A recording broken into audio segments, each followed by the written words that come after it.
बृजभूषण शरण सिंह सियासत का वो चेहरा है जिसे नजरअंदाज करना नामुमकिन है, लेकिन बीजेपी को पूर्वांचल की कई सीटें अपनी धमक से जिताने वाले बृजभूषण को लेकर सत्ता के गलियारों में तरह तरह की अटकलें चल रही हैं।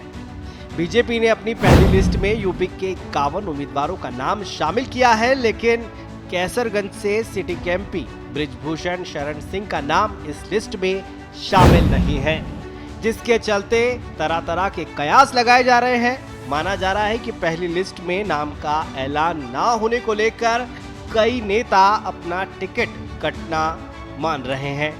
दिल्ली के जंतर मंतर में महिला पहलवानों के विरोध ने बृजभूषण को रातों रात सुर्खियों में ला दिया था, जिसकी वजह से बीजेपी की काफी किरकिरी हुई।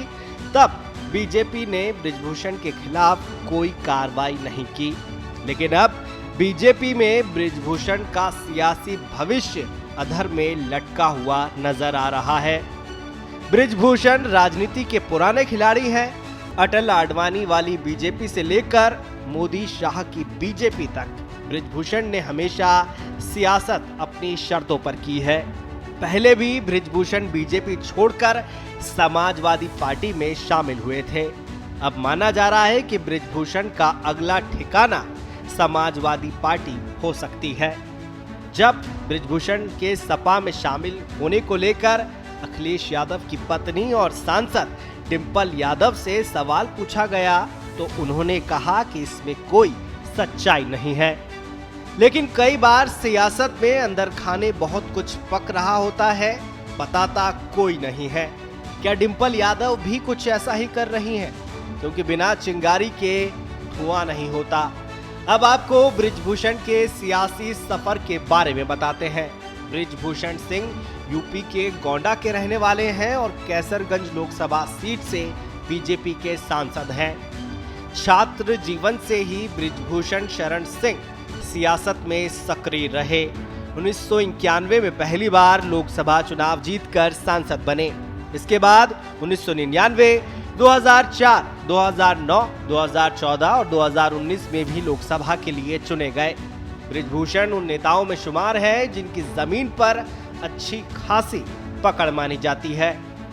बहरहाल, क्या बीजेपी के लिए बृजभूषण अब जरूरी नहीं है? क्या बृजभूषण के पार्टी छोड़कर चले जाने से होने वाले नुकसान की भरपाई का कोई प्लान पहले से ही पार्टी तैयार करके बैठी है, या फिर दूसरी लिस्ट में बृजभूषण को जगह दी जाएगी? ऐसे कई सवाल हैं जो उस दिन के बाद से पूछे जा रहे हैं जिस दिन बीजेपी की पहली लिस्ट आई थी। पहली लिस्ट में एक तरफ जहां गोडसे की तारीफ करने वाली साध्वी प्रज्ञा का टिकट कट गया, तो दूसरी तरफ किसान आंदोलन के दौरान विवादों में आए अजय मिश्र टेनी को पार्टी ने रिपीट किया है। इससे साफ जाहिर होता है कि जरूरी नहीं कि विवादों में रहे नेताओं के टिकट कटेंगे।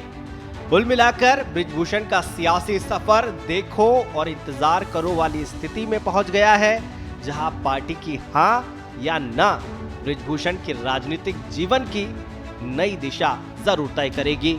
ब्यूरो रिपोर्ट, श्रेष्ठ यूपी। उत्तर प्रदेश की हर खबर से अपडेट रहने के लिए श्रेष्ठ यूपी को करें सब्सक्राइब, बेल आइकन दबाएं और देखते रहें श्रेष्ठ यूपी।